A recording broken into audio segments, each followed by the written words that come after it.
Conduit Esports Blue Otter League action. Should be jumping into picks and bans very quickly here on our brand new spectate overlay. I kind of like this one better. What do you think, Ryan? Yeah, me too. I actually really like this one. This one looks damn good. It looks a little bit more like the ones they use in the pros where they have the two band phases kind of separated with the things on the sides. I like it a lot.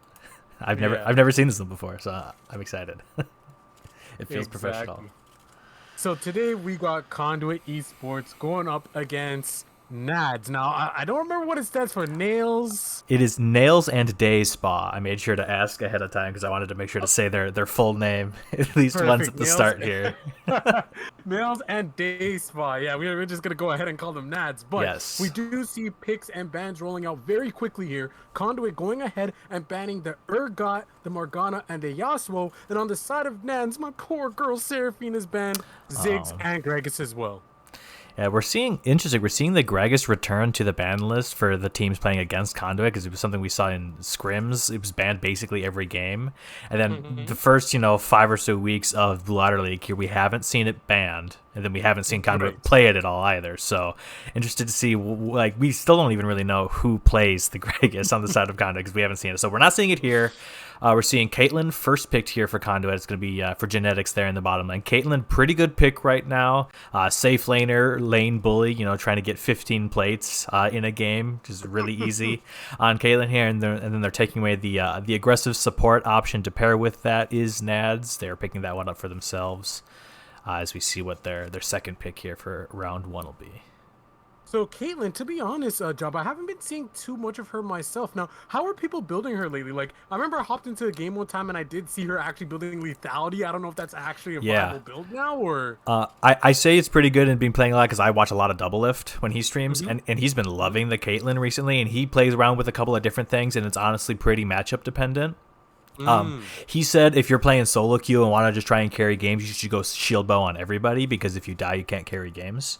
Makes sense. That makes sense. But like you said, the lethality build is actually something that he's been playing around with, and he made a video on it actually recently where he went Gale Force Collector to have that kind of lethality bursty type build. So it's really good. So you can get a trap down to like auto Gale Force auto and actually just one shot somebody.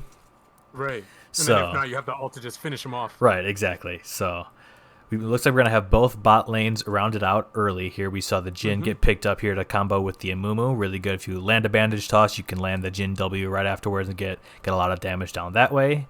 Similar type situation, actually, if with the Blitzcrank, you can get the Blitzcrank hook into the knockup with a Caitlyn trap just waiting there underneath for a big CC chain on the side of both bot lanes here. Yeah, so both bot lanes, like you mentioned, Jabba, locked in. I think it's going to be very volatile, especially with Ain't Easy being cheesy on his signature Blitzcrank. Haven't seen this in a couple weeks, so I'm excited to see him back on a comfort pick here, back on something that he can have a lot of agency on. So I'm really looking towards that bot lane as we see Trundle, another signature champion, picked up for Cap Crusader here. Lulu as well being picked up for NADS. And I do want... Yeah, I want to mention as well before we get into the rest of picks and bans is Conduit suffered their first loss last week, right? Against the second place team, CBX. So for me, I really want to see how they can bounce back from this. I want to see them kind of go to comfort. I know last week they kind of played a little bit out of style. Maybe that was to their detriment, but it looks like we're seeing a little bit more comfort picks here other than the Caitlyn, but I like to see it so far. Yeah, we're seeing a couple of returning picks here. Something interesting on the side of NADS that I'm kind of interested to see is if this Lulu is... we talked already that it might be Amumu support, but with the Lulu locked in, that could get flexed into the jungle for the Amumu. Lulu has been seen in solo lanes, a non-zero amount of times, so it's another flex that they could have here. Irelia, too, doesn't really give anything away yet because both Lulu and Irelia have both been seen in top and Flexed. mid. So, So right now, from the side of NADS, doesn't look like a lot of engage except for the Amumu so far, and then Irelia obviously good skirmisher fighter, things like that. So, not a true tank on either of the sides yet. Trundle and Irelia good at fighting, so it looks like we're going to be a bit scrappy here with the champions locked in so far. Yeah, and just rounding out the rest of the bands, Azir, Yon on the side of Conduit, as well as Nivea and Darius on the side of Nad. So we do see an Annie hover right now. It would be very, very interesting. Or actually, no, Annie lock in. That is locked in. Sorry. So the Annie is indeed locked in. So this is going to be fun. Is it It JJH is in today? JJH It is is in today, JJH. yes. Yeah, so this is going to be his first Annie game, I believe, that we're going to be having the pleasure of watching. So again, a champion that has really good engage. You already have the Blitz hook, but now you have somebody that can go in. We'll see if he decides to go for the burst for the Luden or if it goes for the Rocket Belts to get a little bit more extra engage power there, dropping Tibbers and nuking people down. And then the Mordekaiser here to round out Conduit's team comp. Yeah, kind of have a really good catch comp, it looks like right now. They have traps to catch people out, obviously Blitzcrank, and then Annie trying to surprise stun one or two people can really set the tone for any bigger team fights that'll come out for the rest of this game. And we see the final pick here locked in for NADS is the Yep, Kale. clock. Yes, clock indeed. 16, the sacred number. We will see if Kale can scale and get to that point because a Kale with a Lulu buffing her up could be pretty scary.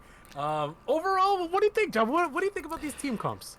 It's interesting. Like we said, we were touching about NADS had a couple of different flex picks, available up until that last pick there. So again, like we've seen Kale in top and mid. So it's kind of like matchup dependent here. This does mean that it is Lulu support, like you said, Right. with Amumu in the jungle. And then I guess Yep. if I had to like make the 50-50 shot, who's top and mid, I would say, I guess, Kale top, Irelia mid. Yeah, because But, I've been seeing a ton more Aurelia mid these days just because of how ridiculous that champion is. But yeah, I wouldn't be surprised because again, like Kale is one of those champions that can be played mid as well. So, it just makes it for a little extra mind games as you're picking your runes, loading into the game. Deciding whether you're supposed to take armor, whether you're supposed to take MR. But overall, for me, again, I do really like Conduit's comp. You pointed it out there beautifully, Jabba. They have a great catch comp, right? The traps, the hook, the Tibbers, just a stun in general on the Annie, getting a nice pillar down, and then Mordekaiser just taking them into the Cowboy zone, taking them into the Shadow Realm. So I think team fights is going to be like team fights are always exciting, but when you have comps like this, I feel like team fights can be over very quickly before like they can really get started just by catching out that one person. Exactly. So it'll be interesting to see how Conduit plays that out. Yeah, like you said, if 5 people are in an area and then one person gets caught out, and there's not like, you have to fight that one man down now since they have so much catch potential on the side of Conduit. They really don't need to expend too many like big cooldowns. Like it's not like you're trying to AoE somebody down with like big ultimates or anything. It's just like a Blitz Cook or a Trundle Pillar. So if they use those resources and then get that pick, they still have quite a lot to fight you with, and now you're a man down. So it's going to be, vision's going to be key. Being first to objectives, always very important in these types of fights. I think NADS should be looking to, obviously they have Kale and they have Jin, two very good scaling champions. So looking to get that Drake stack started early, depending on what it is for the early game. If they're able to, if Conduit is supposed to be the team that's supposed to get the early lead, getting a Drake or two under the belts for NADS is going to be good, just to delay the game longer to give Kale and give Jin more time. So that's what I expect them to see. Amumu's really good around objectives, obviously, with that big AoE stun. So he's going to look to set up plays, set them up for Jin and Kale to knock him down. And since we do see the Amumu in the jungle, I'm assuming he's going to go full tank. So I know we kind of mentioned that they don't really have a true tank on the side of NADS, but with Amumu there going full tank, I guess he will be that beefy champion. He's going to be going in anyways, looking to land those bandage tosses, looking to use his ultimate there as well. I was going to ask real quick before we take our break with Caitlyn, just because I haven't seen it too much. You pointed out how, like, obviously there's a skilling with the Jin, with the Kale. How is Caitlyn in the late game these days? Is she a champion that is formidable in the late game? We know her early game laning is very impressive, but how is she in the late game team fights? I think like nowadays her like power curve is still the same Caitlyn power curve that you're used to seeing. Like you said, really good in the early laning just because she has so much range and she can command the lane with her early wave clear.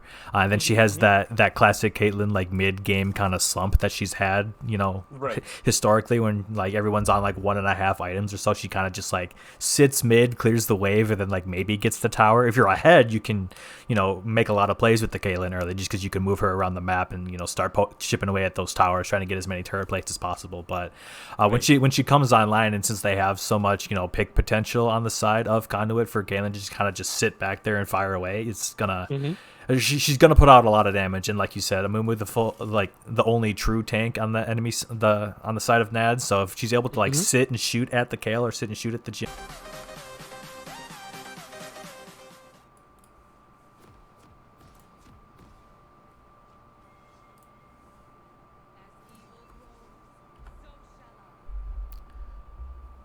All right, everybody, welcome. We are here in Game 1. Conduit Esports versus Nails and Day Spa.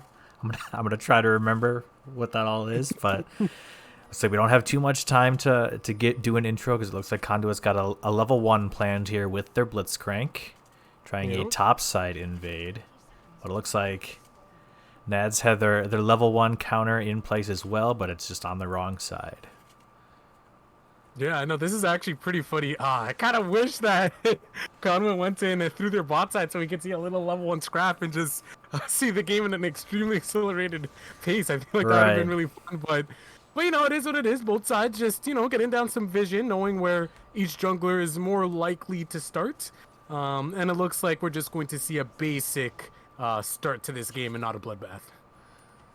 Yeah, usually when you have the Blitzcrank, you're running through the bottom lane just because that's where the bot lane starts, obviously. So they were waiting for it, but maybe Conduit thought they were gonna do a 5-man spread or something. They were gonna look to try and probably catch out the Kale, obviously in the top lane here. So trying to set the Kale behind early, obviously slow down the scale as much as possible so it doesn't become a menace before they're ready for it. But nothing happens. Looks like it's blue start for both junglers. We're going to we're going to be opposite sides of the map for Crab. Conduit does have a ward on Warhead's red buff, so they will know where he is starting for that. Yeah, and some early trading going down here in the mid lane. JJH and Trajan. Just going back and forth to level 1. They're going to be both trying to hit that level 2 spike and engage on each other. And we were right about the Aurelia mid there. Just because that is something that we have been seeing. It's been spammed a lot. I remember when I used to play. Actually, the reason why I stopped playing mid and went to jungle was because there were too many Lucians. There were like a bunch of bruisers. I started seeing people playing Renekton mid, Lee Sin mid, and I was like, yeah, I'm not having it.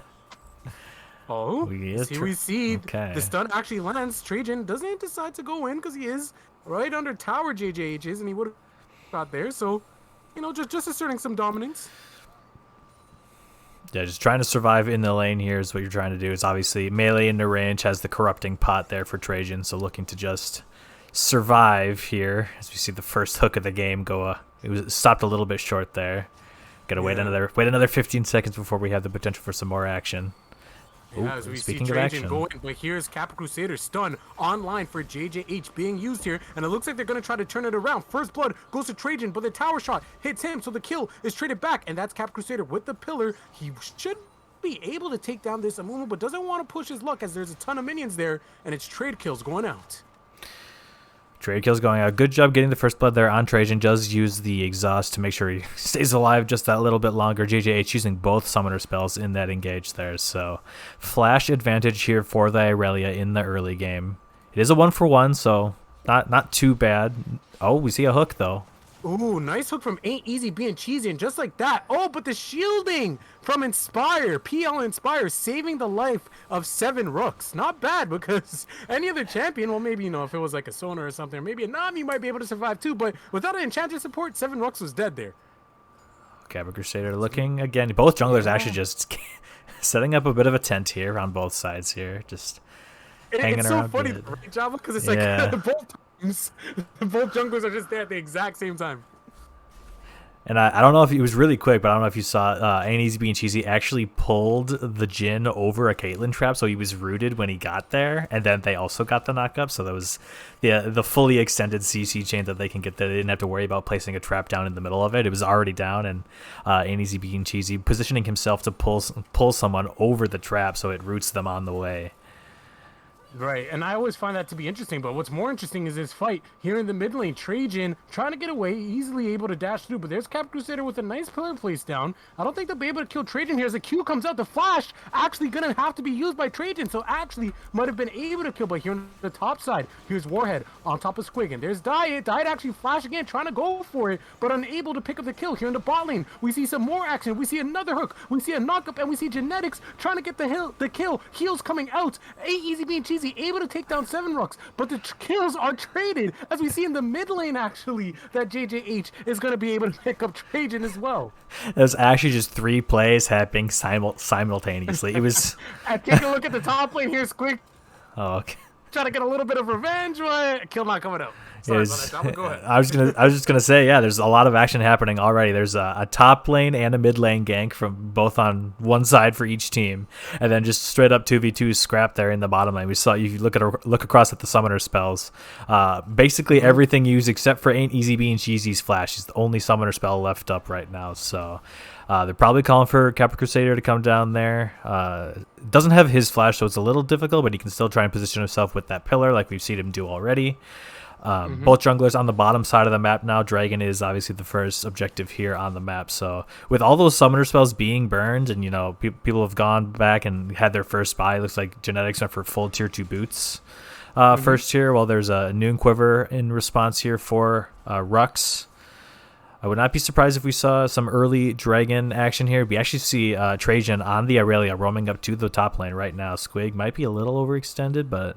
Yeah, because Squig is really low as the stun is being charged, and the stun lands, the stun goes down, and Squig is unable to stay alive and easily goes down. Great roam by Trajan. Yeah, that was really good. It looked like he was a little overextended, but it actually looked like he was able just to walk out of there. But a really good placement with the flawless duet there on the Aurelia, getting the Q to the minion to extend it, and gets that stun, gets that easy kill, and getting the Kale, even though the Kale doesn't get a kill, getting an assist, getting some free time in the lane to push it out to get a base. Not the biggest of leads yet, but every little bit counts when you're playing this super hyper scaling champion. Yeah, and essentially what happens here, though, is because Aurelia had to go up to the top side and secure that kill, and don't get me wrong, the kill was picked up. JJH was able to get control of that mid lane, shove it out, and allow them to use their bot priority to pick up that first dragon in the game. So Infernal Dragon picked up here for Conduit, and looks like they're going to go ahead and steal away this blue buff as well. So not the worst. Game is pretty close so far, just behind about 200 gold or so. Yeah, good cross-map play there. It was a good gank onto Squig there. They get the kill onto the Aurelia, but like you said, having to leave the lane, JGH gets the push. They take Drag and 2 jungle camps away from Warhead, it looked like there, and then also JJH just made it back into lane mid in time, so he didn't really lose anything off of that. Is down in CS right now. There's been a lot of fighting, and Ivesy died once early, so down about a wave, a little over a wave here, but not going to be too bad since they're getting objectives elsewhere on the map.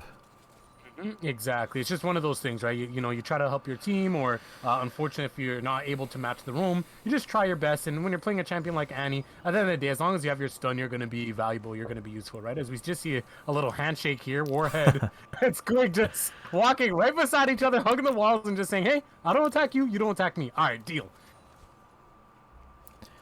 And he's being cheesy, setting up the blitz bush here as we wait for the NADS bot lane to return. They know they guess he's around there. Obviously, that's what every Blitzcrank player does. So they're gonna play it safe here, be off the wave a bit, and this is what having a good aggressive Caitlyn lane affords you. You can see his 16 or so minion lead in the bot lane for Genetics. They're gonna continue to push in this lane, get priority for themselves. Is probably a good reason why they were able to pick up that Drake, since they have so much priority. They're going to continue being pushed up to the tower here, and they can actually look to roam into the river. As we see in aggression, comes up from Trajan. Oh, beautiful ult, beautiful stun. As a flash tippers is going to actually have to be used here from JJH in order to save his own life, and indeed he does. So he lives. Yeah, he does live, but obviously that flash and that ultimate used really good, all in there from Trajan. Lands the ultimate and lands the flawless duet stun afterwards here, as we see. And he's being cheesy. Take a look here. Instant flash from 7Rux, trying to get into a better position here as Warhead comes down for the gank. Here's the curtain call, an easy kill being picked up by 7Rux. But look at Warhead. He says, "I'm still going." And look at that last shot from the curtain call. Heal having to be used a little bit more, and Warhead is able to take down Genetics. Here in the mid lane, stun's going out. JJH is here, and so is Capra Crusader. Hanging onto that pillar. Nice pillar use. Actually flashes. I don't think he had to, but you know what? Just in case, does go for the flash and does pick up the kill. Yeah, it does use the flash then. I agree, he probably didn't need to, but they wanted to make sure that they get something out of that. A lot of things being used by the Aurelia there really low. They didn't want to have the last minute, chance that he could get out of there. He had flash as well, so I think good on Capra Crusader to secure that one. As he gets chunked out a bit here in the bottom lane, but it looks like he's just going to get the wave here, since Genetics did go down in that. Capra Crusader getting the wave in a good spot, so he can come back and collect that. He's going to clear his Krugs, clear his red buff most likely, and I want to see if the teams decide to rotate anybody for this Rift Herald here. Accelerating the game, using Rift Herald to take down plates when you have a Caitlyn in the game is really good, just because, it adds on to that pressure that you can apply to the outer turrets, get that extra money in the pockets of your team. So it looks like Genetics and Easy Being Cheesy are pushing out right now. I'd like for them to, take a reset or run right to the Rift Herald now, since they have priority. They know that the enemy bot lane has to sit and catch this wave. Looks like they're just going to get plates here on the bot tower instead, which is good. They're going to get some money for themselves. You see that plate pop right there, and it looks like actually the NADS mid jungle duo is going to look to rotate for the Herald first here. And it looks like they're going to be able to pick it up quite easily, but here is the Death Realm, and there is Squig going to be able to trade kills here as well. So not the worst. Was taking a ton of poke all throughout that top lane exchange, and just eventually being able to just fight him under tower. I mean, this is something that Squig always does. It seems like every time, every week, at least one game, we watch Squig get tower dove and is able to pick up a kill. So a little bit unfortunate, because the wave, actually, no, the wave's not in the worst of spots, but he will be able to come back and collect that. Now, I do want to point out, he is down 20 CS, and again, it is Kale, so Kale will have that scaling. So far, if I'm Dai, I'm going to be pretty happy, just because, you know what? I'm playing Kale, and I'm even, actually, in fact, I'm ahead in lane, and that's all I can ask for, as long as I'm not behind. And actually, here we see JJH trying to burst down Trajan, and here's Cap Crusader along with Ain't Easy Being Cheesy, lining the hook so they can focus down Warhead. Warhead getting low. Can I see a chomp? Yes, I can. Cap Crusader is now on a killing spree, and looks like Inspire's in a little bit of a bad spot here with Here comes Squig. Yeah, and here comes Squig as well. The TP coming down, but it looks like he's just going to teleport in to secure this second dragon here. And it looks like, it seems like Males is just going to go ahead and concede this. Gonna concede the Drake. They fell into the trap that Conduit's team comp is really good at doing, like we were saying in Champs Select. They're really good at finding that one pick, soloing that one person out, making sure they can't get to the rest of their team, and they did that there. It looks like they had an initial pick onto a different member. But then the hook lands on Amumu, and usually you don't want to hook in the Amumu, but they were in a spot where even if he casts his ultimate there's nobody really around to capitalize off of it. So you see they get the kill there, and then without the jungler, it was good for Naz to walk away, not give up, not try to fight for the dragon when they don't have their jungler. Instead, they get some more free time on their solo laners in the lane here. We see the Kayle, even though it's Kayle and people say it's a useless champion until 16, it's still a melee in a ranged matchup. So Mordekaiser isn't the best at getting in onto slippery, someone who can speed themselves up and slow Mordekaiser down and kite around. So I feel like this isn't the best matchup in the world, even though people would like to say that Kale's kind of useless until 16. It's still, he can still CS without a whole lot of threat onto him. He can poke out Squig, and unless there's a jungle gank, he can kind of just continue to do what he's doing here as a 40 CS lead. And we see Ain't Easy Being Cheesy actually able to find another hook into the knockup. There's Genetics trying to DPS down Inspire, as the ultimate does have to come out in order to save his life, as you see Squig just straight up taking a 1v1 against Dia. He's like, you know what? Let me go ahead and take this dance. 1v1, and he's able to secure the kill. I just got done saying how Kale is pretty good in the lane, and then that happens. But like we were saying, Kale's good when you can kite out the enemy, you can poke him down. But as we saw there, if Squig can get in onto the Kale, use his ultimate in a way where Dai doesn't really have that much space to work with, you saw what happens there. It was just like Q auto E Q, and then he's dead. So still. Sorry to cut you off, but that's so unfortunate. They just need one more hit for that last plate, and it hit 14 minutes as that last auto attack was coming out. I didn't see that. Yeah.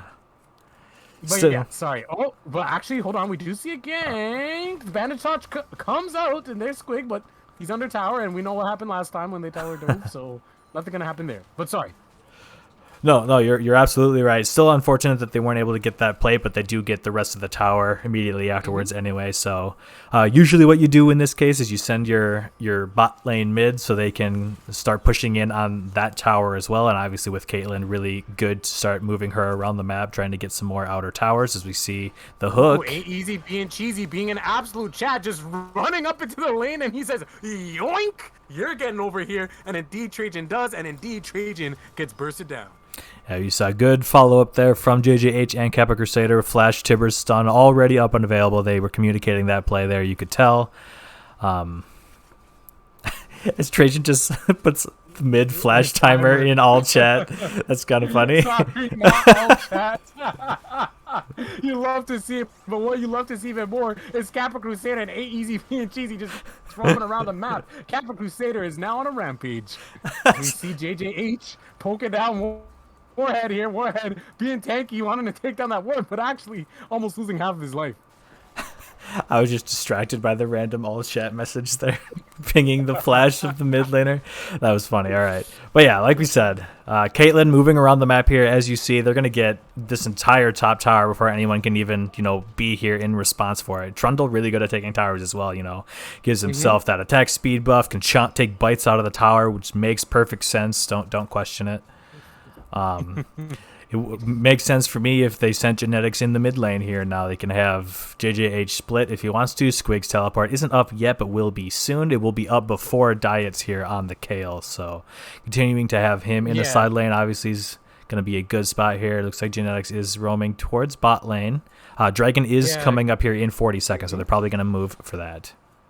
Yeah, exactly. You're 100% right. That's exactly what I was thinking as well. They already secured those 2 dragons, so being able to set up early right now, a couple minutes or about a minute or so actually, right before the dragon actually spawns, is something that's going to be beneficial, because if they can get this whole point here, they're going to be able to really, really snowball this game. And we talked about it. NADS is actually going to have to try to steal away 1 dragon here if they want to extend it to allow that kill to allow that Jhin to really come online. And here we see Ain't Easy being cheesy, speeding up here. Is he going to be able to hook anyone up? He's going to hang on to it. As you see, Died in Genetics, just trading autos back and forth.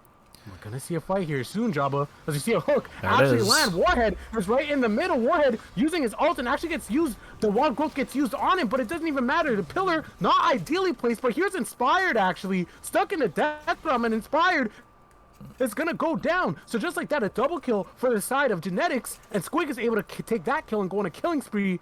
And man, Jabba, Conduit Esports is looking pretty clean right now. A little bit shaky in the early game, but things are looking clean. Yeah, they're doing what their comp wants to do, and they're doing it well. They're getting picks in the mid lane earlier with the Blitz Crank hook and the Tibbers stun from the Annie. We're seeing really good pillar placements come out from Kappa Crusader. They're getting that early dragon stack that we talked about. It's going to be very important for them to have, just because, the more that NADS gets, that's going to kind of artificially extend the game, which is what they want. So if they threaten this soul point and they threaten this dragon soul early, it forces NADS to fight with their scaling champions before they're done fully scaling. So it's going to kind of put them in an awkward spot where they have to fight, but they're really not in the best position to do so with the champions, and where the power levels kind of stack up in this moment in the game. So like we said, Conduit having a game plan going in with this team comp with these champions, and they're executing it well so far. Yeah, they definitely are. Completely agree. And it's always great, I'm sure, if you're a coach, if you're somebody that is putting together a draft and you have that game plan in mind before the players actually hit the rift, and to just see it be executed flawlessly, just see the idea being executed correctly, it just must be an absolute joy. And like we said, pick after pick after pick, whether it's the blitz hook, whether it's the Tibbers, the flash Tibbers, everything like that, whether it's a really well-placed pillar, just having those catches and being able to just essentially be 4v5 is just something that's so beneficial, as a hook actually comes out but doesn't land. I was going to say, too, having the game plan going into the game is nice, but this isn't your straightforward, just press R, wombo combo, AoE team fight comp. This is a little more intricately, it needs to be played a little bit, smarter. I don't want to say press R comps are inherently, no brain or anything, but right. It's easy. When you have Malphite, Orianna, Jarvan, it's pretty easy what you're trying to do. But this is all right, we need to know where they all are, so we know that this pick that we're going to go for is smart and is going to get us all killed. And they're doing that. You can see it's 12-6 in kills, 1,500 gold lead or so, ahead in towers, ahead in neutral objectives, and they're doing it well so far.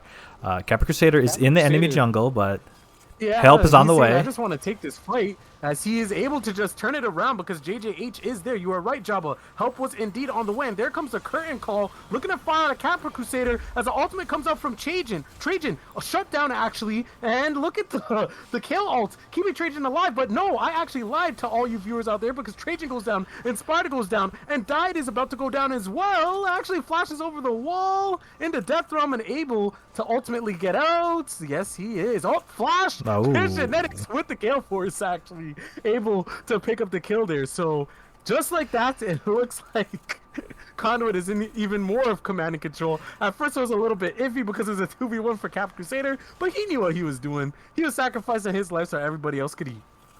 Yeah, it was really... Capra Crusader looked like he was being a little over-aggressive there, but he was communicating with his team. You saw as soon as he walked into the area of the red buff there, I saw JJH from mid lane immediately started running up there. So you saw he used his Trundle ultimate, that Subjugate, on Warhead there, so he was able to actually be pretty tanky here.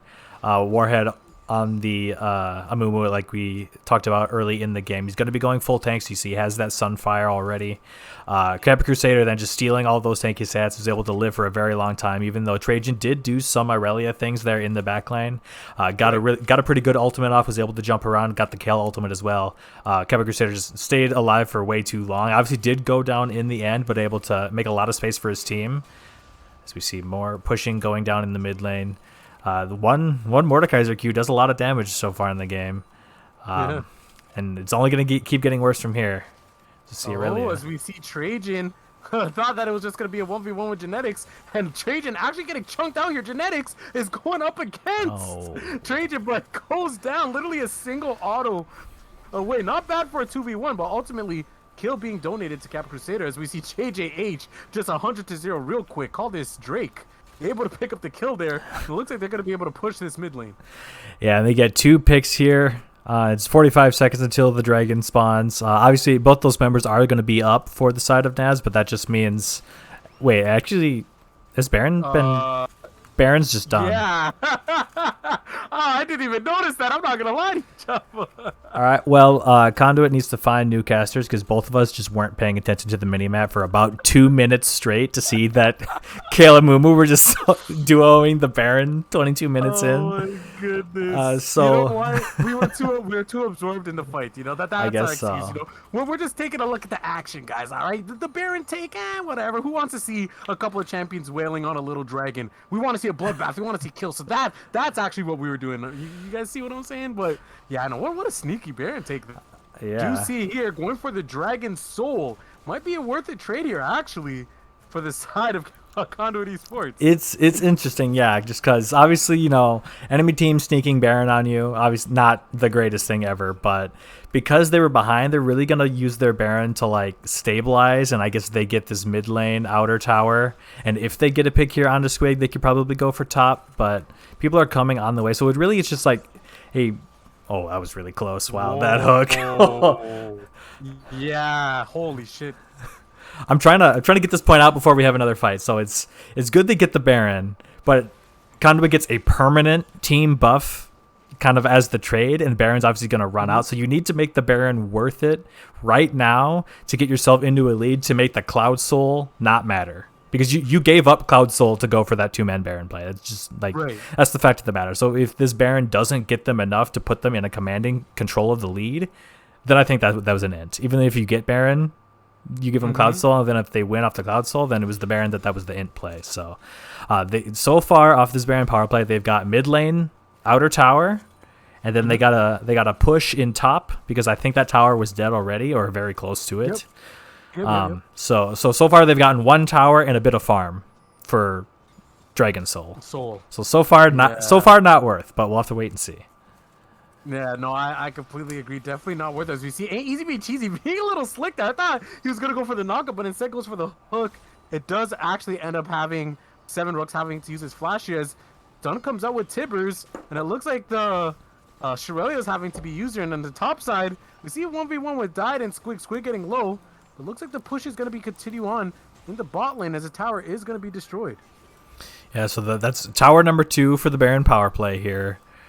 Squig getting pushed off as the curtain call is open. They're doing a good job. Like, it's hard for Conduit to like push against it just because it's Baron minions, but But Warhead going in, landing the bandage shots and instantly ulting, having Inspire use the ult on him as well. But JJH is absolutely unstoppable. And look at the damage coming out. JJH doing so much. Inspire super low, and Cap Crusader is godlike, picking up the kill. Warhead is almost dead, but Warhead actually going to be able to live. So they're just going to go ahead and push out this wave. Aurelia actually had to back along with Died as well. They are pretty low on health bar, so they're going to be able to just back here. Yeah, they had to back. They have Baron recalls, obviously, on the side of NADS, so the split pushing members able to get back recall in time to defend the inhibitor.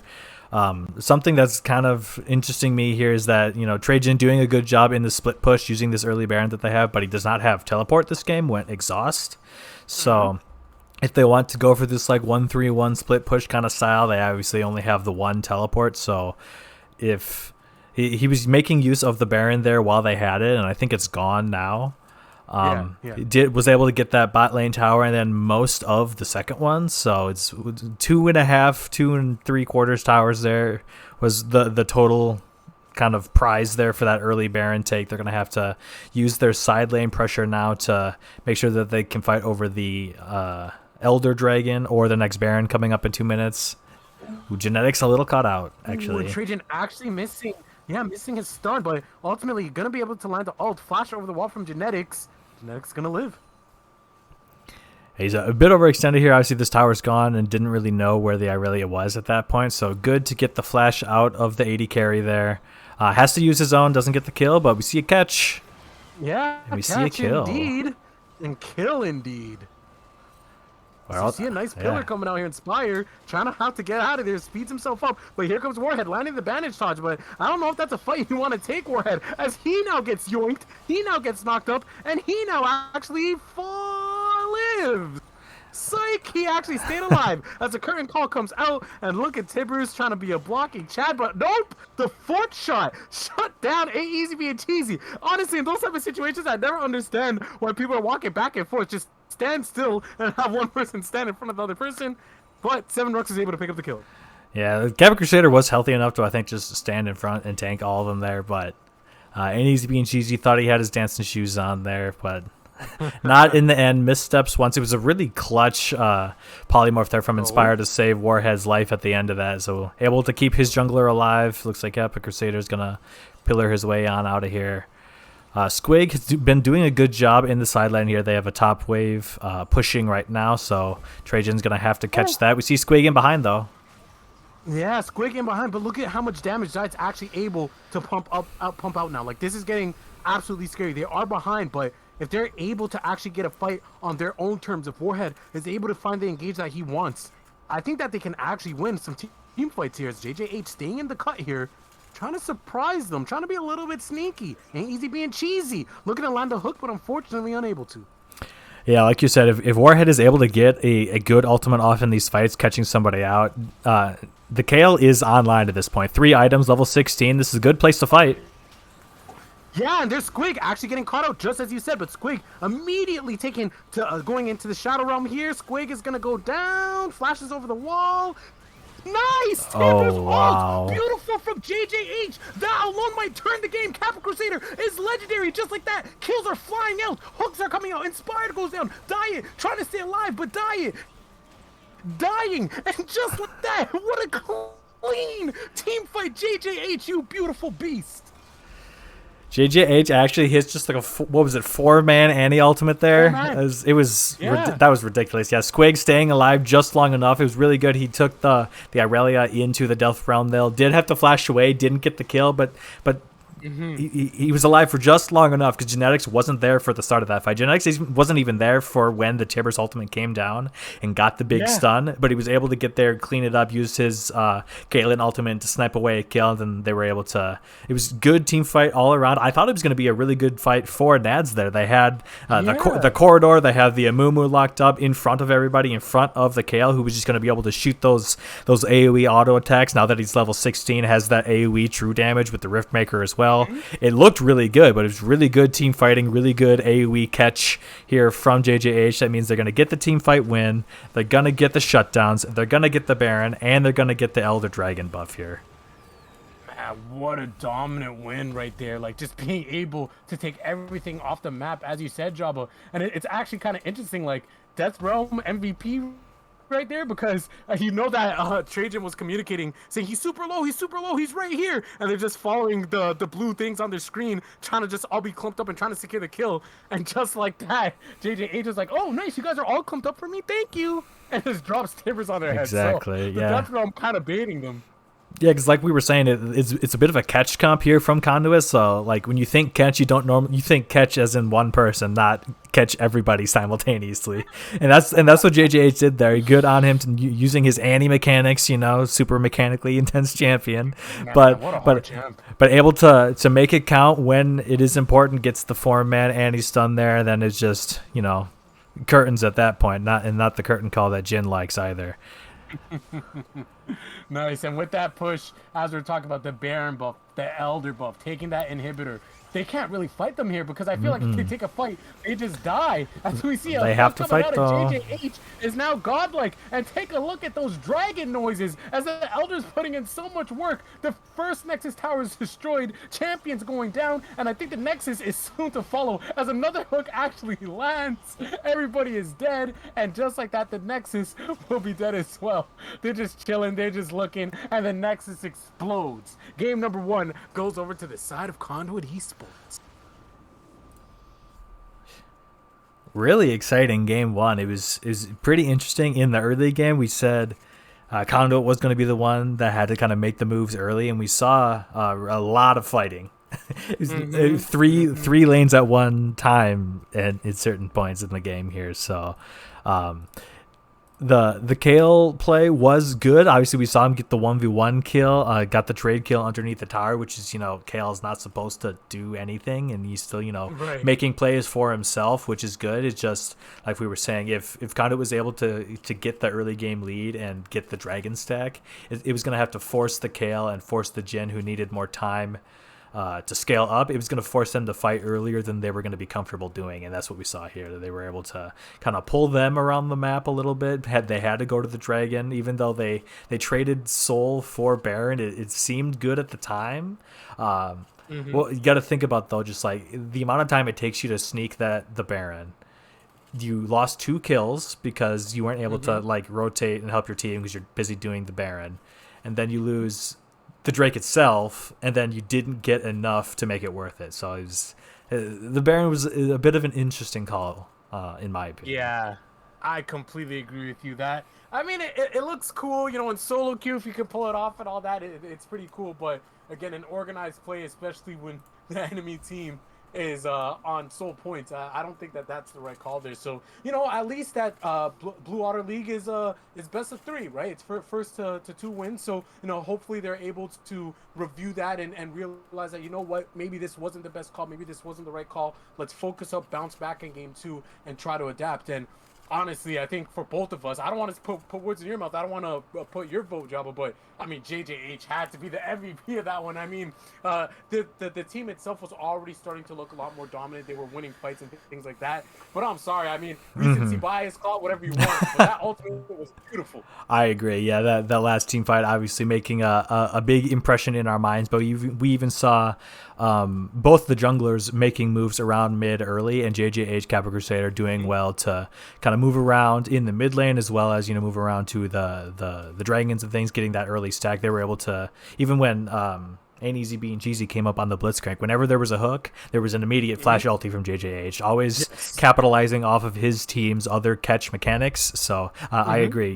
And you can even look at the damage chart here. JJH topping the damage as well as being kind of a crux for his team to kind of pivot around, use that AoE, use that CC, use that catch potential to get those early leads and transition it into a win here in game 1. Yeah, and it's exactly that, right? In any type of sport, in any type of game, specifically and especially in League of Legends, right? If somebody makes a call, if somebody makes a play, you like to see that communication. You like to see that trust, right? We talked about it when we seen Kappa Crusader going into the enemy jungle, trying to take away that red, and it looked like a 2v1, and immediately JJH is like, screw my wave, I got your back, homie, right? That's the type of stuff you like to see. That's a true team when everybody's on the same page and everybody's clicking and everybody trusts each other. So I like to see the bounce back, right? They lost last week, and now in game 1 having a pretty dominant win. A little bit of shaky early game, but overall having a dominant win, and we'll see if they can carry it over to game 2. But with that being said, though, guys, I hope you guys enjoyed that game 1, but we got more action. So don't go anywhere. We're going to take a quick break, and when we come back, we'll be heading into draft for game number 2.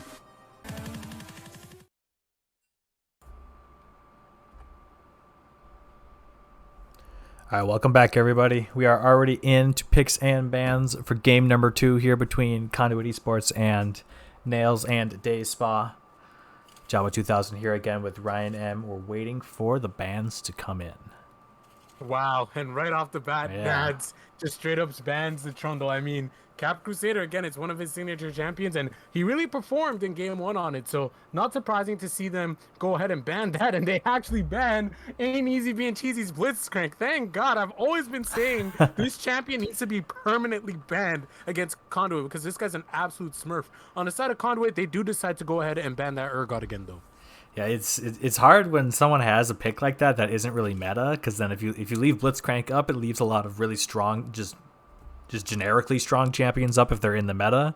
But then if you ban the meta champs, obviously he gets his pocket pick too. So it's a horse of peace on whether like which one you want to try and deal with. We banned the Blitzcrank, but that means NADS get to pick up the Seraphine. Didn't they banned the Seraphine in the previous game, right? Yeah. Okay. Interesting. In the first rotation, yeah, they actually did ban it, and this time they're putting a lot of priority on it. Now, okay, I'm gonna nerd out here a little bit. I would love to see NADS pick Sona here and play Seraphine Sona bot lane and just be super annoying. I would love to see it. I don't think they're actually gonna pick it, but as a fan of Seraphine and how strong she is right now with Sona just being annoying, I would like to see that. But Conduit here hovering over the Mumu for themselves. They lock it in. I just wanted to point out, yep, they lock it in, as well as the Yasuo and the Morgana was also banned. Just wanted to point that out as well. Yeah, I think NADS wanted to. They banned it in the first round because obviously Conduit was blue side, so they had first pick, and they know that Genetics plays that in the bottom lane. So now that they're blue side, now that they have the first pick, Conduit doesn't ban it, so they're like, oh, okay, now this is available for us. We didn't have to ban it, so they can pick it. So that's probably why they banned it in the first game, just because it was a contested pick that they didn't want Conduit to get their hands on. But now that they can, they're going to choose to play it here. We see a Mumu, like we said before, and the Jarvan locked in right beside it here. So this looks like now a Mumu in the support role. But again, there's always going to be a bunch of flexes here because there's a lot of really good champions in League of Legends right now. Jarvan played in the top lane a lot, kind of recently. So still a flex, still could be Jarvan top or jungle, still could be a Mumu supporter jungle. So we'll have to wait and see what the rest of the picks hold out for us here as we see the Mordekaiser locked in here, taken away from Squig. Nad's going to play that one as well as the Ezreal. So it's going to be, I guess it could be Seraphine mid or in the support role this game. Yeah, and look at the Tom Kench instant response. Squig feeling very confident in this matchup. Literally, as soon as the picks went right back over to Conduit, that Tom Kench was locked in. So must have been something that they were talking about, something that they were comfortable in doing. As you see Yone and Azir being banned on the side of Conduit, and Nad's actually going ahead and getting rid of that annoying Tibbers, Annie getting banned out. Sorry, JJH. And Caitlyn as well. Yeah, I would say Annie, if they show that they can play Annie, JJH hasn't played it before, but they show that they can play it, and now that they have like a Mumu Jarvan, Annie on top of that would just be a lot of CC. And we're actually seeing something we were talking about in the last game, Conduit running sort of a pick comp, trying to catch out one person and burst them down. They have the complete opposite of that now. They have a press R, go in, CC 5 people at the same time with Misfortune Ultimate. Complete opposite of what they ran last game here for this drift. And you know what I would love to see, just as a fan of like Wombo combo and stuff like that, and it's something that we've seen that's actually pretty signature, is JJH on Vygar here. I think Vygar would be really, really fun, having the Jarvan ult, having the Mumu ult, having the Event Horizon, and then Misfortune. So many circles. Fire off ult in the backside. Yeah, exactly. Like somebody's getting caught, right? As we see Jax actually locked in here, and I think this is the first Jax, right? Well, that's interesting because if we have Jax, so then where's Mordekaiser? Is this your fabled Mordekaiser jungle meme that you were trying to sell me on before? Hey man, I've been trying to sell it, and I am a Mordekaiser salesman. As we do see the Aurelia locked in, interesting. We're most likely going to be seeing the Aurelia mid, the Jax top, which means we are seeing Mordekaiser jungle, baby. Let's go. I want to see him take Predator. I want to see him take Ghost, and I want to see him ganking He's probably going to go ahead with the standard Conqueror build, but I'm a fan. I'm a connoisseur Nico, of the another Predator build, but circle. we're going to have to load in Wow. and see. Ooh, okay, so Nico. So not quite the Vagar with the Event Horizon, but you said it beautifully, Java. Another circle, Yeah. another engage tool. Yeah, they have a lot of go in now. It's like we said, they had a lot of catch in the previous game. They still have a lot of, they still can Jarvan EQ, Nico, Snare, but they actually just layer everything on top of the entire enemy team here. It's going to be interesting just because Jax Aurelia kind of lean in like the split push kind of style. What we saw from the previous game, the Aurelia took exhaust, so more of like a lane summoner choice. Didn't really take teleport because they didn't really want to do that 1-3-1 kind of style. But with Ezreal Seraphine, they can kind of sit back, play safe in the mid lane while Jax and Aurelia do their thing. It's going to be interesting to see if they do decide to do that. They're going to have to play really safe in the big grouped up parts because obviously we can see here Conduit, so many engage tools. The way to combat against split push is hard engage, and you just have to hard engage on the whoever you decide to hard engage on, and they have plenty of it. So if that ends up being the dynamic in this game, it'll just come down to, are the split pushers, the solo laners ahead enough where they can duel anybody and they have to force to use their engage kind of suboptimally, or if Conduit gets the lead, they can just press R on people and win the game. Exactly. So. And I completely agree, and it's something that I'm really excited to see because we've seen Conduit in Game 1 show their camaraderie, show their ability to play as a team, right? So if any team could do it, it's definitely them. Just being able to get ahead, press their ultimates in team fight, and win that way. And I'm actually really excited to see Genetics on his Misfortune as well, because this is another champion similar to his Ezreal. We know him to really be smurfing on his Ezreal, but he's actually had, I mean, to be fair, they've only lost one game this entire season, but he's had some really good performances on the MF as well, sometimes just solo carrying. So I'm glad we get to see that. And then Nico, I think this is the first time we're seeing in Blue Water League in period, right? So I believe I'm so. I'm super excited to see this because back when I played mid lane, I always hated facing Nico, not because of like her annoyance with like her clone and all that stuff, but because she does a lot of sneaky damage in the laning phase. Now, I'm not sure how good that's going to be around with Aurelia, with her ability to just be dashing around minions and stuff like that to dodge her binding, because she really needs to land her binding so she can land the Q with her empowered auto. But overall, I do think Nico is a little bit of a sleeper, strong champion right now. It's just interesting. Yeah, there's a lot of potential for explosive team fights here, but if it's going to be kind of a game of cat and mouse here, because if the Jackson Aurelia do decide to split push, they're going to be trying to pull Conduit kind of around the map, so they never do get that true 5v5, but then Conduit's trying to look for that true 5v5 the whole game anyway, so it's going to be a little, like, depending on how the map movements go, there's going to be a lot of communication. It's going to be very important for the macro, because, like, if anyone does get caught out and there's a numbers disadvantage, Conduit is immediately in the lead as far as, like, team comp, map tempo type things go. But if NADS does the cat and mouse game well, and they're able to, Jax pushes up and then they send people for Jax and then he backs up so Aurelia can move up, that's going to be kind of the dynamic that's going to have to go down here. Maybe. It also just might be that they're just going to run into each other and see what happens. So we'll have to wait and see. We're going to get into the 3-minute spec delay very soon here, so we were going to throw it to a quick break. Game number 2 between Conduit Esports and Nails and Dayspa is coming up very soon. Don't go anywhere.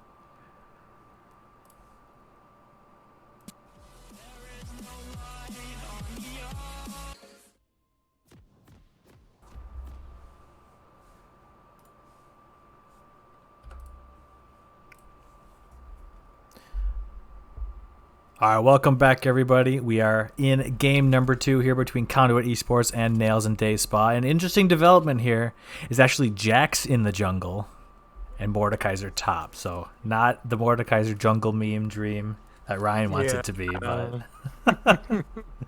quite unfortunate. I was really sad when I see that in the loading screen. I was like, oh, come on. But hold on. Ain't easy being cheesy. Landing that first bandage toss, unable to land the second after the flash from 7 Rux. So if he was actually able to land that second bandage toss, then that would have been a kill. But either way, they still get a flash. Not bad. Yeah, either way, it's really good. They they don't expend anything, and Easy Being Cheesy starts Q in lane anyways, so literally nothing different for him. And now Ezreal here, obviously starting without Flash. So they're gonna have to make plays early here to be able to take advantage of that. But with the Amumu lane, you just run at them at level 1 anyway, so they should be able to extend their own lead here in the bottom lane just by themselves. Obviously, when Kappa Crusader returns on the Jarvan, really good gank setup for him. So big Jarvan connoisseur myself. I really just want to see Kappa Crusader land the really swaggy EQ flash on people.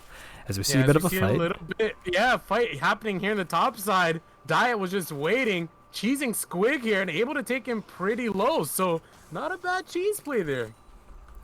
Not a bad play. Mordekaiser really good in those long fights like that. Obviously, you see his passive, the whirlwind around him just ticking Squig down. As we see another Q land, but just a bit of poke.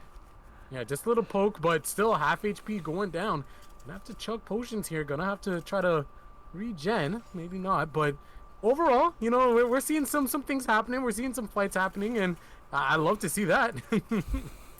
Yeah, fighting always good here. We see junglers making their way to the other side. Looks like Warhead on the Jax is going to be doing a full clear here on his Krugs at the moment. Actually might look for a level 2 gank here, walking into the area of the bot lane.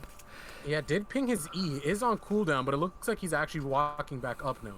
Okay, so maybe looking for something if they went aggressive as soon as he walks away and he's being cheesy, he decides to throw a Q out. So a lot of damage going down onto Rux here on the Ezreal. Gonna have to keep playing it safe, use the crutch off of the Seraphine healing for now in the early lane phase. Yeah, as we see Kappa Crusader up here, his Diet is pretty pushed up. They should be able to secure this. Actually, Flash having to go out, but the pull in on Kappa Crusader, and Kappa Crusader getting really low. Diet having to use a W to try to stay alive, as Squig is going to try to get the kill here, but there's a ton of minions. He's going to be able to just stay inside of the middle of his wave, and First Blood actually picked up. Double kill actually picked up. So Diet going for the 2v1. Very, very nice outplay. Minions are overpowered. Minions doing a lot of damage there. We see another fight here in the bottom lane.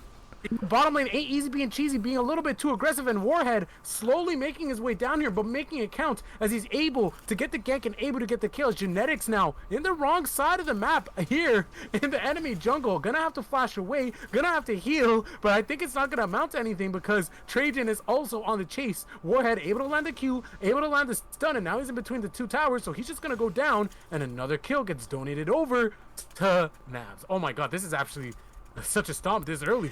It's actually just 8-0 here, 4 minutes into the game. I'm going to take the time right now since we have a bit of a lull in the action. I don't know about you, Ryan. My client is being really buggy with the spectate. So I think since so I think what we're going to do is we're going to cut to a short break, pause, reconnect to the spectate just so it's more enjoyable for you guys there at home, as we actually see a pause come in. So I think we're gonna have the time to do it. So now I think is a good time. We're gonna cut to a break. I'll throw the music back on. We're gonna make sure everything looks good for you for the rest of this game. So we'll be right back.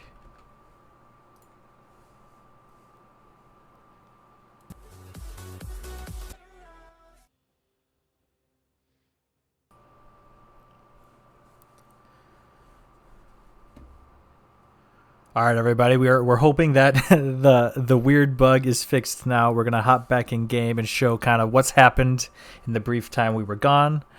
It looks like Conduit just got a pick in the mid lane onto Warhead, so they're now down 4-1 in kills, and we're pausing. Are gonna be ready to hit the go button. Ryan, are you ready?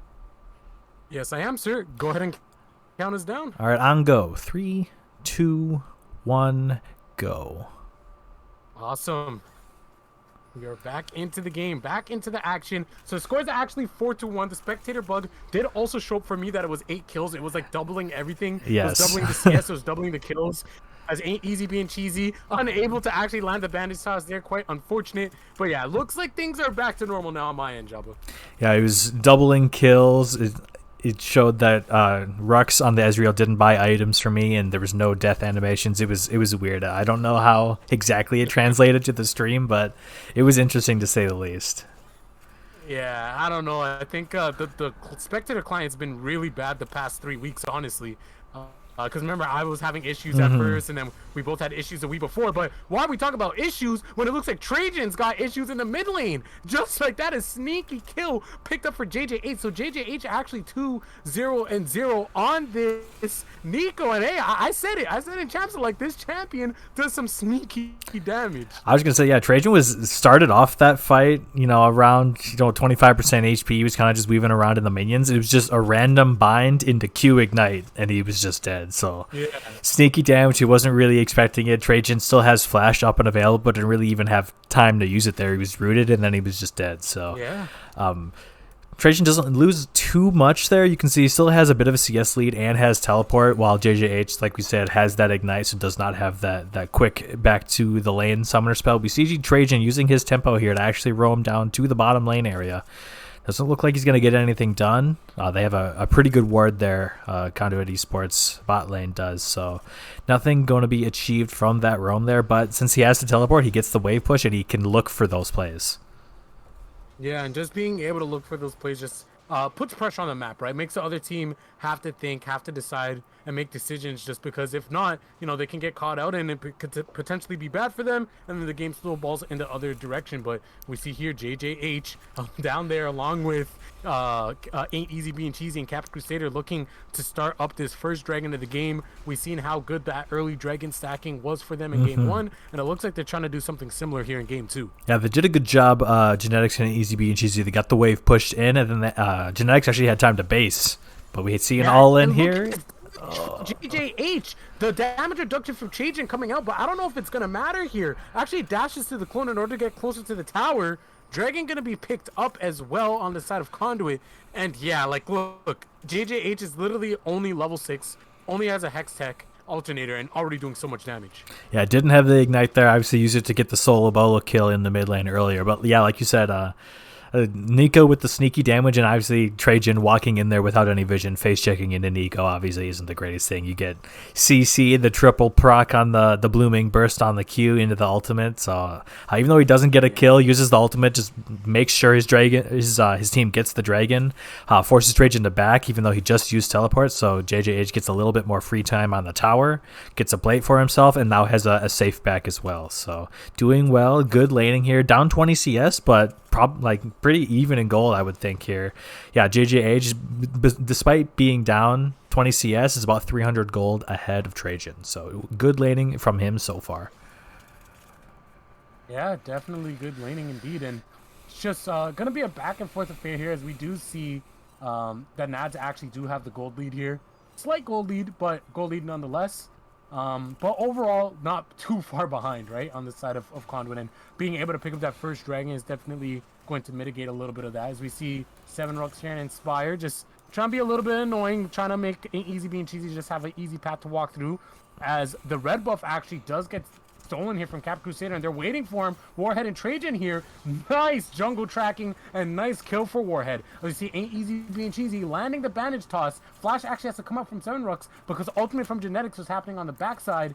So we see a little bit of action going out here. Some trade kills, some summoner spells being used. Summoner spells being used. Really good pick there from Easy Being Cheesy on the Amumu. That was a pretty interesting, to go back to that jungle play that just happened. Trajan just kind of just gave up the mid wave. JJH was able to push in 2 waves or so. It's still pushing into Trajan's tower right now. He's just like, you know what?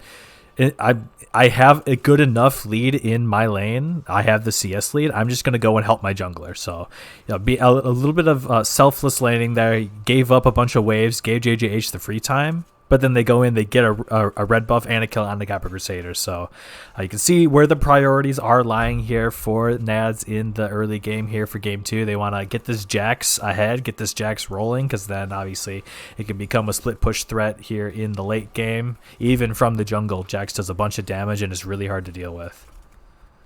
Yeah, exactly. We do see Genetics and Ain't Easy Being Cheesy probably backing up a little bit here. We've seen Genetics getting a little bit low, and Inspire almost level 6, so you definitely don't want to get Seraphine ulted under your tower, as the wave is now going to be bouncing back towards him, as Ain't Easy Being Cheesy looking to land another bandage toss, actually misses that, and there comes the root. There's JJH putting out the damage, and the damage reduction from the Aurelia actually nullifies that a little bit. Still goes down to half from that one combo, though, mind you. Yeah, a lot of damage coming out from the Nico. Has Ignite up and available again for another all-in if he lands the CC. Really hard to do on the... look at the healing, though. Yeah, the constant movement, constant healing here from the Aurelia. We see an ulti. Oh, the cavalry's here. There's the bind, and here's Cap Crusader as well. Ultimate coming else. It's Trajan is trying to pick up the kill. Trajan taking tower aggro, and unfortunately going to go down to JJH, almost being able to pick up the kill. As you see Diet going for the 1v1 versus Squig, getting that isolated damage. But here is the eat. Here is the spit out from Squig. Actually flashes because Warhead is also up here putting down the Rift Herald, trying to collect some dinner plates, and ultimately he's able to get out, so not too bad.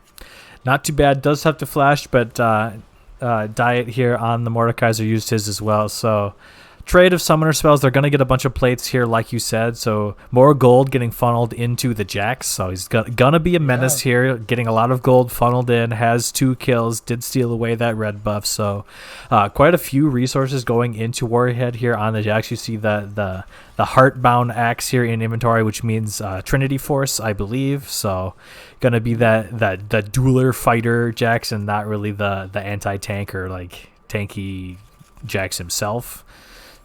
Like something with like a Divine Sunder or a Gore Drinker or something. So see more fighting here in the mid lane. Roots.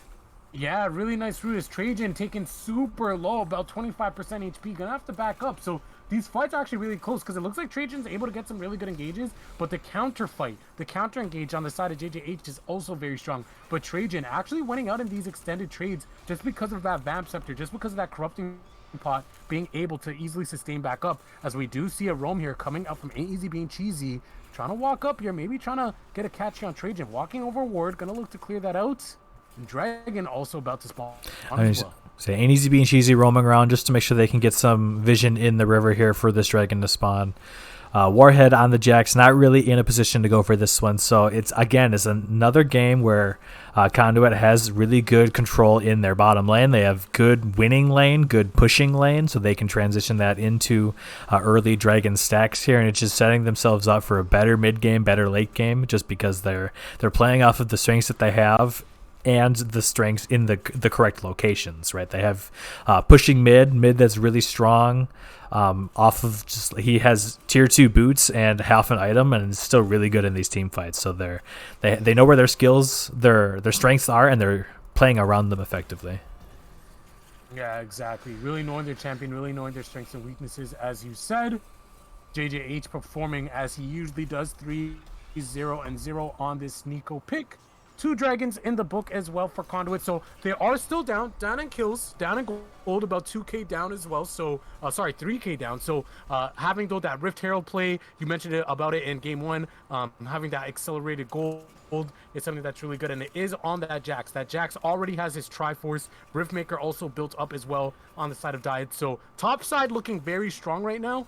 So I think that ultimately Conduit Esports is going to just want to try to catch up, farm it out, play it out, and just try to get back in gold. So then that way when a team fight inevitably does come up, they can actually match this Jax and this Mordekaiser, because they're going to be a problem. Yeah, they kind of already are a problem. Looking at the gold toggle right now, Jax is 1,000 gold ahead of the jungle counterpart, and you can see Diet here on the Mordekaiser about to hit 6,000 total gold, while Squig is just at 3,300. So really big gold lead for the top side here. Mid lane is actually fairly even now. It was about 300 gold advantage for JJH, but the CS is kind of taking its toll here. It's really even in the mid lane, so it's a bit of a mirrored kind of game state here. Strong bottom lane for Conduit, but strong top side for NADS, and we can see him going in here. Yeah, into the death realm, and here it is once again. There's the eats, gonna go ahead and spin him out right under the tower, but now he's actually stuck between a rock and a hard place, or maybe not, as TP comes out. Squig actually still gets hit by the isolated crit Q damage and goes down to Diet. So Diet is extremely strong. The Riftmaker sustain actually putting in a ton of work there, and there's Kappa Crusader, there's Diet not expecting Genetics to be there in the backside and actually easily being able to take up the kill. But here's Trajan jumping directly out to Genetics, 2 autos, 2 abilities, 1 Q, heal and flash, and oh, look at Kappa Crusader says hello, I'm here, boy, and able to protect Genetics. A little bit of an int, maybe a little bit too aggressive, Well, I like the play. I like the aggressiveness, but maybe just a little too aggressive. It's actually so close. Yeah, you said both genetics, healing, and flashing, and then he doesn't expect Kappa Crusader to be there, but then he almost kills him too. Kappa Crusader has his flash, Right. so both get out with a sliver of health. It's the Conduit Esports special. We see it week after week here. People getting away with sub 200 HP, sub 100 HP.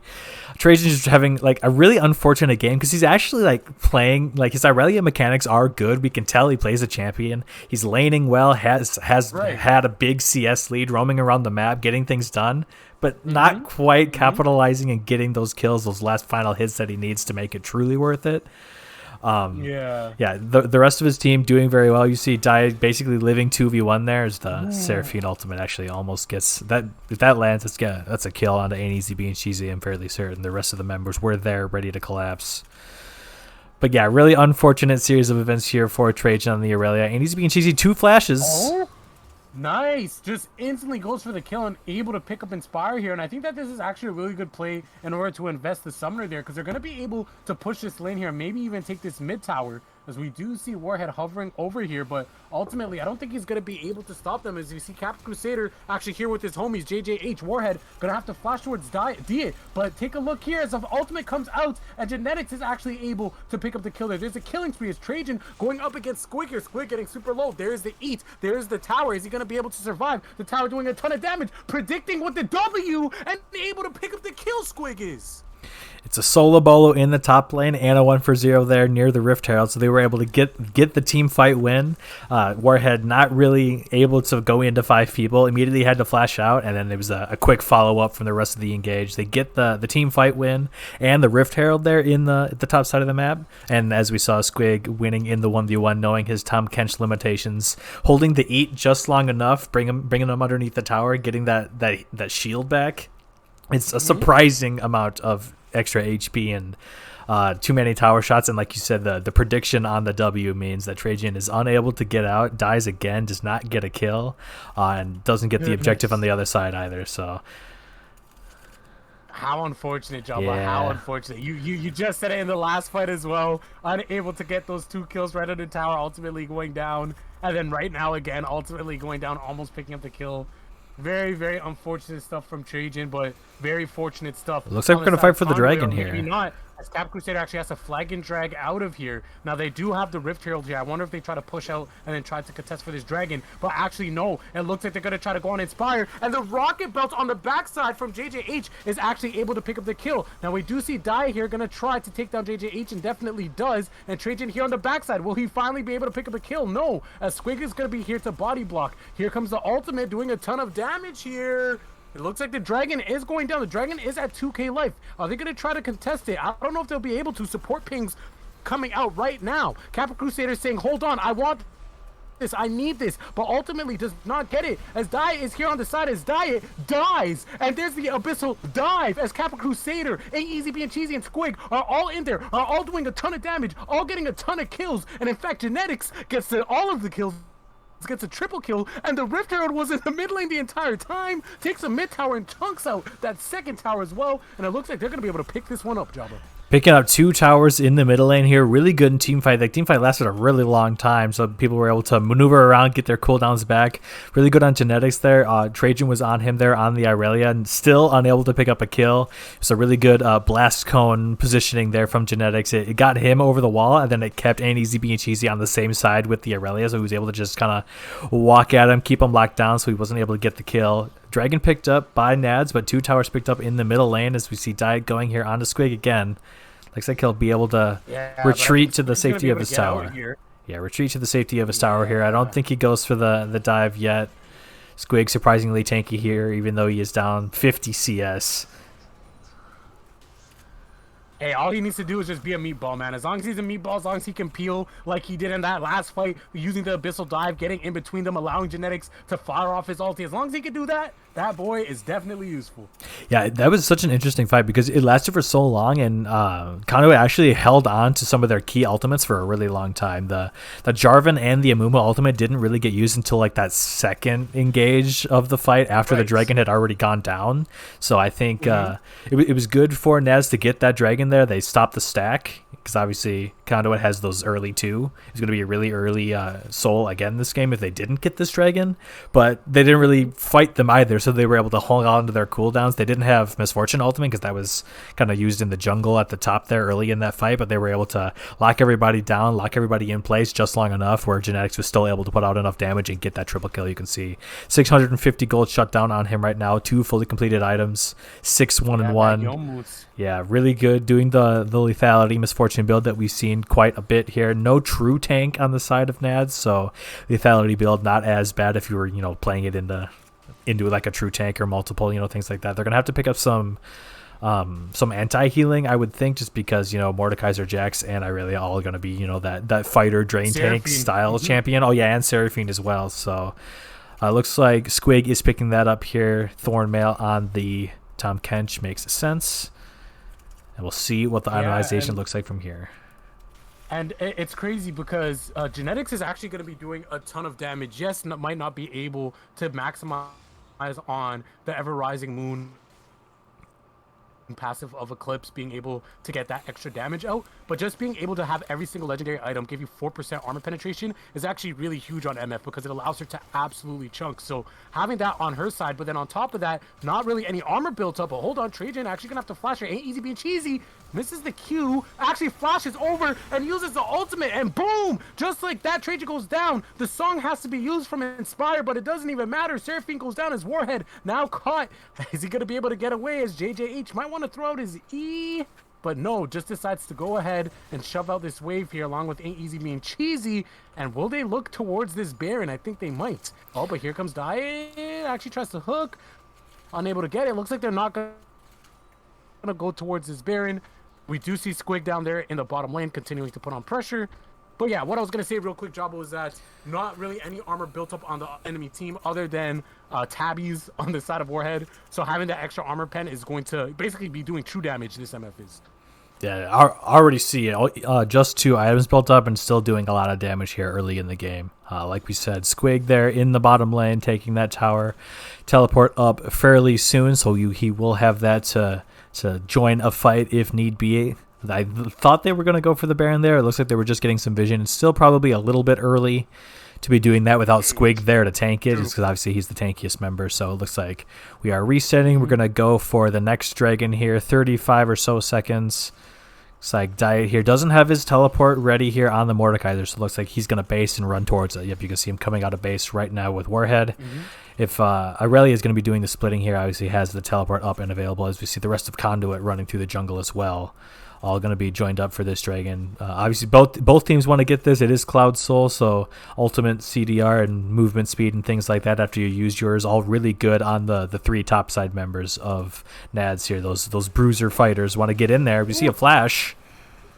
Yeah, instant flash of Diet going instantly onto Ain't Easy being cheesy, trying to take him out of the fights. Ain't Easy being cheesy actually has to ult, but ultimately goes down, shut down, donated over to the side of Diet. And here on the back end, Warhead trying to live, trying to get the kill, able to actually survive. And we see trade kills coming out here. Trajan able to take down Cap Crusader, JJH, and Genetics here in the cut. Genetics actually having to cut the ultimate short. Trajan's ult actually whiffs here. Yomo's Ghostblade being used in order to create a little bit more space, a little bit more distance. And here on the dragon is Warhead, and it looks like, oh, hold on, Blast Cone. Squig actually kind of low here as well, as you see here on the side, Trajan going up against JJH, shut down. Squig actually falls down. Oh my gosh, this fight is just back and forth. Might be able to pick up this kill. Nope. They're just going to give it over to Diet, so shut down. This Mordekaiser is an absolute beast. They're able to pick up the second dragon here, stacking those Cloud Dragons, going for that Cloud Soul, and good comeback here on the side of NADS. Yeah, this Mordekaiser actually is just a raid boss at this point in the game. 2 fully completed items. Really hard to kill, really hard to get away from as well. He's just walking at people, and they're having to blast cone and flash away and cut their ultimate short. He's becoming a menace here. He's going to be really hard to deal with in the team fights, like we saw there. He takes up a lot of space and does a lot of damage, but he's also hard to stop in the split push game as well. Looks like they're going to use their numbers advantage here to start up a Baron. Trajan on the Aurelia is in the bottom lane with teleport. Yeah, I hope this isn't int job by Really hope so, because Seven Rux is actually really low here. Looks like they're going to try to peel off. As Ain't Easy Being Cheesy is in prime position. And here's a flank from Squig as well. Ain't Easy Being Cheesy being stunned as the Seraphine ult comes out. And it actually gets extended. Multiple members as Dai is actually able to pick up a kill. Here comes Cap Crusader with the ultimate on Inspire. Inspire actually healing. The Moonstone Renewer putting in a ton of work there. And there's Diet in between the entire team trying to 1v4, able to get a kill, able to get a triple kill, getting knocked up here. They're going to be able to take him down, but he is an absolute raid boss as Seven Rux actually has to go ahead and try to dash out as Cap Crusader has to flag and drag, goes over the wall, flash from Seven Rux having to be used, but Trajan, just in the bot side, holds on to that teleport and says, you know what, you guys do that, I'm gonna do me, I'm gonna continue to push, and picks up that second tier 2 tower. It's a successful defense, Baron defense here for Conduit. It's a 3v3 in the end, but they're NADS is actually down a member, like you said. Trajan here on the Aurelia decides to not join for that team fight. So it's a 3v3 even fight when NADS was down a member. You can just see how strong this Mordekaiser is, getting another triple kill here. Another 300 gold shut down here. So we see a pause coming in. It looks like we see top DC. So we're going to wait and see if he reconnects soon here before we cut to a break. I want to keep the action going as much as possible because my heart rate is up and I don't want it to stop. Exactly. And honestly, Dai is just an absolute beast right now, Jabba. Like, in that fight, literally just went right into 4 people and was able to get a triple kill. So he is an absolute menace. I don't know how they're going to stop him. He now is picking up that Spectre's Cowl, going to be building towards that Spirit Visage and get those big heals from his Rift Maker, have that tankiness from the Demonic Embrace, using the W on him as well to get that heal. So he's going to be a huge raid boss. He's going to be the champion that they need to take down. But on the side of Conduit, you might be a little bit happy because you're not down too much. Yes, the Dragons are tied right now. It's 2 for 2. But if you can go ahead and take down that Mordekaiser, there isn't really anyone that's going to be a huge immediate threat in those team fights afterwards. Yeah, I completely agree. A lot of the gold is on the Mordekaiser here, has the most in the game right now, about 2,000, 2,500 up over anyone, the closest person that is. He's doing a really good job. Like you said, he was walking into 4 people and getting a triple kill in that last fight. But the thing I've been noticing the last 2 fights that he's been doing really well is choosing his target for his ultimate has been really good. The last fight, he got Genetics, so Genetics wasn't able to use his ultimate in like the grouped up kind of team fight. And since he was already he didn't have to try to gap close onto the Misfortune, he was kind of already up in his grill. So basically, he just pressed R on him and then was just there. You know, he didn't have to try and walk at him or try to worry about running through the Make It Rain, getting slowed, things like that. And then the fight previous, he used it on Ain't Easy Being Cheesy, so they didn't have the Amumu ultimate to kind of CC layer stack everything on top of. So the problem with having all these team fight ultimates is that, you know, if you're missing one because he's in the death realm with Mordekaiser, you know, that's one less tool you have to do the team fight with. And then if Mordekaiser gets a kill, not only do you not have that button, now you don't have that person, and Mordekaiser's huge. So he's doing a good job of being a menace in these fights, winning his 1v1 on key targets with his ultimate, and then carrying the team fight from there. Yeah, you said it perfectly there. I completely agree with everything that you said. And yeah, he is a raid boss. He is going to be the focus of them to try to take down. But those ultimate targets have been key, have been crucial. Nobody yet building that QSS. I lied. It looks like Cap Crusader actually picked up a QSS here. So just in case if he does get ultimated, just in case if he does get hit by the ultimate, he will be able to escape that death realm. And of course, having value because of the amount of CC, the amount of pure CC that NADS do have. So it's good value regardless, as we see them trying to maybe bait a Baron here, try to make them think that they're doing Baron. You see Dai here on the backside, Squig using Tongue Lash to slow him down. Not going to be able to get anything here. Will he be able to get the roots? Nope. It looks like they're just going to go ahead and have a little bit of a stare down. Bit of a stare down here. We see Trajan here on the Aurelia was in the bottom lane, now using teleport to get to the Baron right now. People really aren't in a position to contest this at the moment. Genetics was in the bottom lane trying to match, and Squig took a reset, so they have numbers advantage for now. Yeah, and smart play from Dai here, just taking the Blast Cone right over. So it's going to have to be a flag and drag in from Cap Crusader to try to get a smite steal here. Here's JJH going in, flashing in with the ultimate. What a ultimate JJH! JJH, you beautiful beast! Once again, able to get the Baron as well. Genetics over the wall, firing that off. Quadra kill. JJH does it again. And that's exactly what they needed to do. it's hard to run away from the 5 AoE teamfight ultimates when you're standing in the Baron pit, and they didn't even I think. Yeah, Conduit had a pink ward in the Baron pit the whole time, and they just didn't clear it out. They just saw them doing the Baron. They knew exactly what the HP was. They saw exactly where the members of NADS were. It was beautiful flash in. He used the clone just before he flashed in. JJH did, so it was invisible. The startup of that ultimate for just long enough to where he was able to gap close in, use that proto belt, get a perfect ultimate like you said, layered on top with the genetics bullet time, gets the quadra kill, they get the Baron as well. It got down to like sub 100 HP, and JJH actually picked it up. None of the junglers smited it, so it's things going from okay to really bad here for NADS. They were in a pretty good lead. They had they had a game plan. They had Trajan splitting, and it was hard for people to deal with him, and they had someone with them with the team fight, the Mordekaiser, who's hard to deal with as well, but you can't do Mordekaiser things if you're permanently stunned to death. So do see him getting a pick on the Squig here, but he's really just wasting time at this point. Yeah, exactly. And Warhead is up here as well, just fighting that cannon minion. Just waiting, wasting time. As you said, Abyssal dive over the wall, and is he going to be able to get out? Is this a heist? Is this the heist of the century? I think so. I think Squig is actually going to be able to get out here. They're just walking around, support pinging, saying, hey guys, anybody over here? Can anybody help? And here in the bot side, Genetics, Cap Crusader, and 8 Easy Being Cheesy pushing down here on the bot side. But Faker, known as the unkillable Demon King, Yankos, known as the First Blood King, and JJH, known as the Beautiful Beast. But here is Kappa Crusader going in. Charm coming out. The Seraphine ult isn't even going to matter. Ain't Easy Being Cheesy getting super low here. Here's Trajan Genetics actually getting jumped on here from Warhead. Kappa Crusader getting really low. So will NADS actually be able to turn this around? Here is Squig, and there's JJH in the backside using the zoners. They're going to be able to pick this up. What big damage from Diet as well. That Q damage is absolutely nutty, doing about 40%, 35% HP. Perhaps overstaying their welcome, Conduit was. I was going to say, yeah, it looked like a bit of an overstay there. They got the tower. It looked like Ain't Easy Being Cheesy. It looked like he had a juicy Mumu Q. He got in onto the backline, but he was kind of deep. It was hard for the rest of his team to kind of join in on him there. It was a little bit out of the range of Genetics here on the Misfortune, not the longest range AD carry.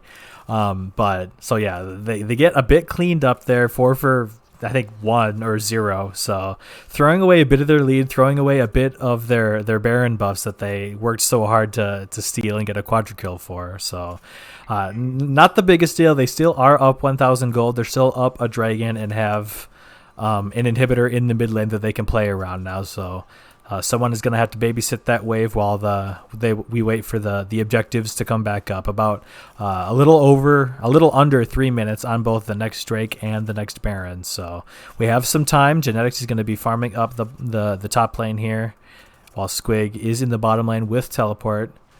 Diet here matching him with his own.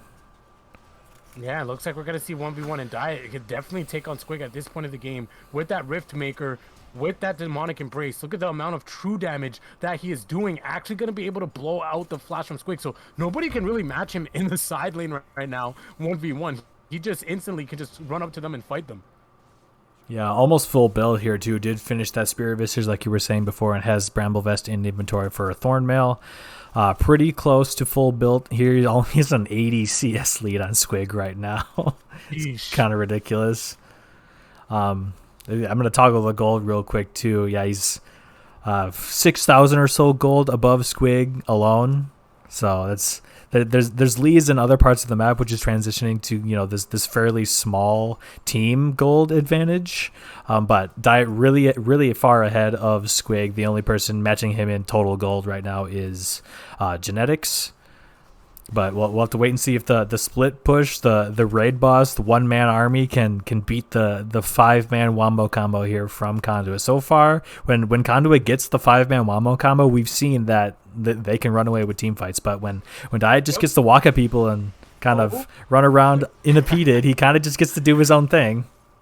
Oh, stops the Abyssal Dive, but here is JJH here on the side, able to chunk out. But look at the heal. Oh my gosh, the Spirit Visage on the side of Diet, able to just heal back up that poke. But yeah, I mean, talk about walking into people, literally just walk directly into him. As you see Warhead here charging up the stun, but good thing he has the Edge of Night. Probably didn't see the Edge of Night. Now Warhead is actually just gonna go ahead and die, as 7 Rux is it's actually gonna die as well from JJH. And here on the backside is died. There's 8 Easy being cheesy, being taken into the death room. But I'm not sure if that's a target that you want. That might be a little bit of an int, because now you're dead. Because guess what? 8 Easy being cheesy had that thing on him, and that thing I'm talking about is a QSS. Able to use that QSS right away, and just like that, he donated him right into the middle of the team, and the rest of the team was able to capitalize and take him down. Yeah, QSS on Ain't Easy Being Cheesy, and you saw their genetics. The Jack stun did get hit by the Edge of Night, like you said before, but genetics actually has his own QSS as well. So double spell shield, double CC cleanse coming out from him. Not going to be doing as much damage, obviously, since he has 2 of those, kind of more utility items. But you can't do damage if you're dead, right? So he has the 2 items that help him stay alive here. It means they get to win this team fight. All 5 still alive here. Mid inhibitor down, bot inhibitor follows right after, and just on time is the last dragon here. They're going to be able to walk in, pick up this soul. It doesn't look like NADS is in the best spot to fight for it, but it looks like they're going to come through mid anyways. It looks like we're going to have a fight here. Diet is up, has teleport, running out of base right now. Yeah, but there's Warhead getting rooted up, and look at how much damage that JJH is able to do. I don't know if they're going to be able to contest this. The dragon is already at half HP, as we see Diet going in, and they're focusing down Squig, but red team has slain the dragon, as we see Diet there in the middle, and look at all the damage coming out. Look at genetics in the back, and nobody is focusing him. He's able to get the double kill, he's able to get the triple kill, as we see Inspire going to have to flash over the wall and try to stay alive. He has a double kill. Give him the penta, please, 7 Rooks, give him the pentas. Kappa Crusader is here. Genetics trying to get it donated, boy, and there we go. We get a PENTA kill. I cannot spell because I'm so hyped. Ace, pentakill, genetics, able to pick that one up. And Jabba, I think that this is going to be a 2-0. It's going to be a swift 2-0 here. GG, my dudes, says JJH. It was a well-fought game. Really Diet here on the Mordecai. They're trying to put the team on his back. Ended with about a 80 CS lead in his lane still at the end of this game. Really well played from him, and honestly the top triangle from NADS that game was doing very well. It was unfortunate how many tragic almost kills Trajan had here on the Irelia. If he was able to pick up, instead of being 0-3 in the early game, if he was 2-1, had that lead, he had a gold lead regardless, going 0-3 0-4 in the early game. So if he's able to get these kills, survive with 1 HP, get a little bit more gold under his belt, more map pressure, just because he's not dead for as long. Who knows how this game goes in the end, because he was already being pretty hard to deal with in the side lane when he was splitting when he was splitting bot lane with teleport up. Genetics was the one that they sent to match him, and that's when they decided to start going for the Baron plays, things like that. So if he's a little bit stronger in that side lane, he can maybe instead of having to teleport, he can stay in the lane and maybe get a 1v1 kill on genetics, continue to push, maybe pressure the base. So a bunch of unfortunate events here on the side for Trajan here. Diet doing a bunch of damage, but like we said, it's the AoE wombo combo. When they got it came up big. Yeah, and Diet, if you look at the damage numbers, trying to put the team on his back. He tried his best, and honestly, it was a valiant effort. He was an absolute beast. We said it many times, he was a raid boss, right? But ultimately, not enough, just fell a little bit short. And JJH once again, I mean, that Baron steal job, holy, the flash engages, that was absolutely amazing. And this has just been JJH special, right? He consistently performs, and he still surprises us every week. There was a couple weeks or a couple games that he was unable to play for personal reasons, but every time that he is able to play, he always performs, and it's a joy to watch. I think I think it should be illegal. Like, we're just here getting front row seats and seeing it. You know what I mean? Like this shouldn't be allowed. But I mean, whether it's on his Ari, whether it's on his Veigar, whether it's on his Nico now, right? This is a guy that has a champion ocean, and whenever he's on any of his champions that he's comfortable on, he's able to carry. Yeah, and a lot of his champions are the kind of that similar style where it leads to a lot of really good team play. He can set up whether it's picks with the Annie or the Vigar, or if it's, big AoE fights like with the Nico here that we saw. Doing the most damage on his team here, and also setting up, alley-ooping some pentakills for his team as well. Genetics, yeah, a quadra-kill and a pentakill from him. So really just all around really great play from everybody on Conduit here. And Easy being cheesy, just going in relentless, landing those Qs left and right. Really good Amuma ultimates. He caught a few Amuma ultimates where he's like walking forward to get it on two people and just barely spaces it out to get someone on the outer ring of it. So making the most out of those abilities.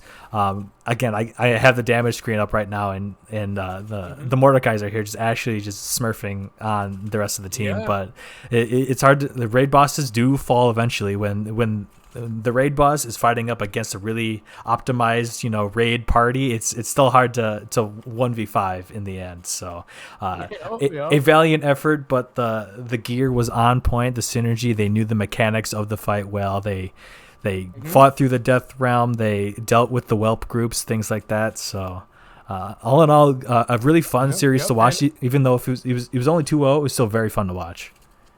Yeah, I completely agree. Definitely very fun to watch, and it wasn't a stomp, right? It wasn't one of those games where it's just like, easy peasy, let's talk about random stuff, right? It looked like NADS were actually in command and control in that early game because of how strong that Jax was in the early game, picking up that early Triforce, because of how strong we've seen the Mordekaiser getting in that early game, transitioning it into the mid game as well, right?